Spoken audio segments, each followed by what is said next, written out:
wabarakatuh. Perkenalkan, kami dari kelompok 8 ingin menyampaikan video tentang edukasi menemukan diri dengan konseling penempatan dan penyaluran pada remaja dengan gangguan identitas diri. Sebelumnya, perkenalkan, nama saya Udayfi Alilhili. Nama saya Elisa. Nama saya Beges Padia. Nama saya Farah Isria. Nama saya Nona Kania. Dan ada Sonia Susiati yang berhalangan hadir. Selamat menyaksikan. Gangguan identitas diri merupakan permasalahan yang sering dialami remaja dalam proses menemukan jati diri. Dalam video ini akan ditampilkan simulasi layanan penempatan dan penyaluran yang dilakukan oleh konselor terhadap klien dengan indikasi gangguan identitas diri. Klien akan dibantu melalui pendekatan yang menyeluruh yang melibatkan pihak terkait dengan suasana yang mendukung seperti taman.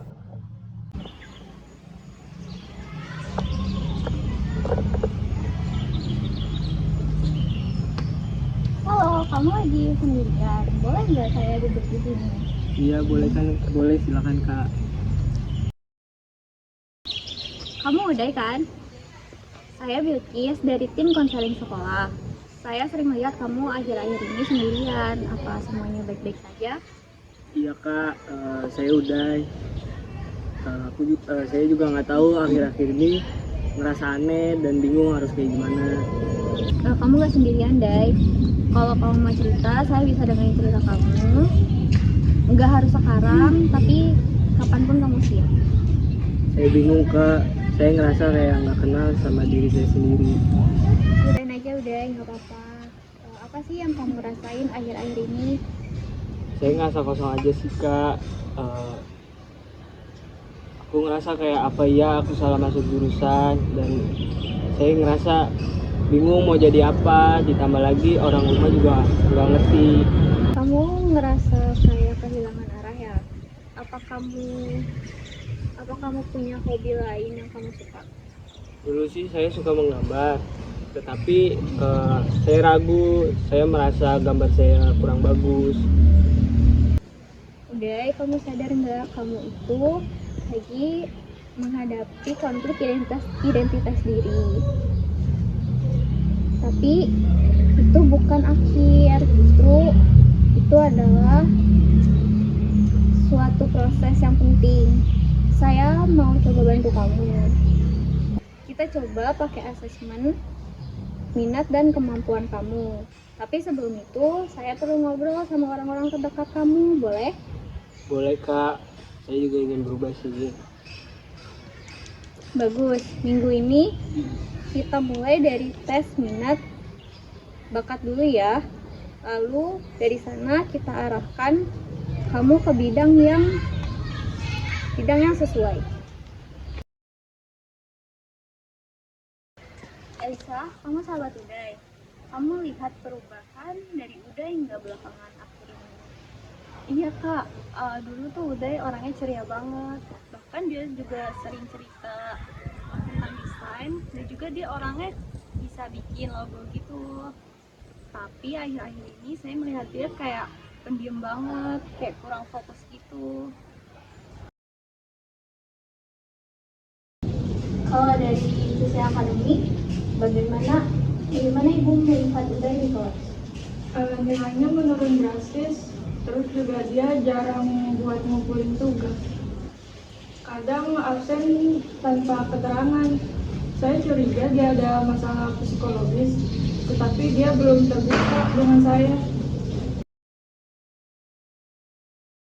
Farah, sebagai kakaknya, kamu merasakan perubahan apa dari Uday sama di rumah? Selama perubahan Uday, saya merasakan dia jadi sensitif banget. Dia juga sering marah tanpa alasan, suka ngurung diri juga di kamarnya, dan juga pernah ngobrol sama orang rumah kayak dulu lagi.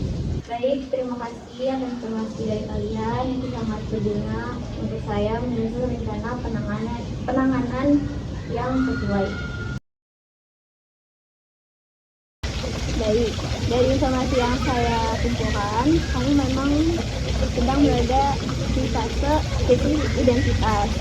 Tapi kamu punya potensi berpotensi di bidang desain.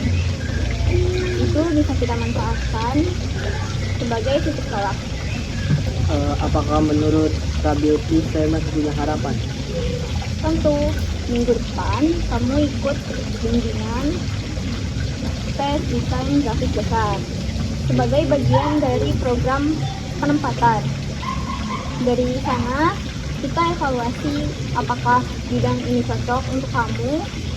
Kita juga bisa bantu kamu eksplor jurusan atau pekerjaan yang sesuai. Baik Kak, terima kasih. Saya ingin mencoba supaya nggak hilang arah lagi. Kamu sudah melangkah, dan itu luar biasa. Kita akan jalani ini bareng-bareng. Layanan penempatan dan penyaluran dalam konseling bukan hanya soal penempatan ke bidang karir. Lebih dari itu, layanan ini membantu individu mengenali potensi dan membangun kembali jati diri yang sempat hilang. Dengan pendekatan yang tepat dan dukungan dari lingkungan sekitar, pemulihan identitas diri bukan hal yang mustahil. Sekian dari penampilan kelompok 8, kurang lebihnya mohon maaf. Assalamualaikum warahmatullahi wabarakatuh.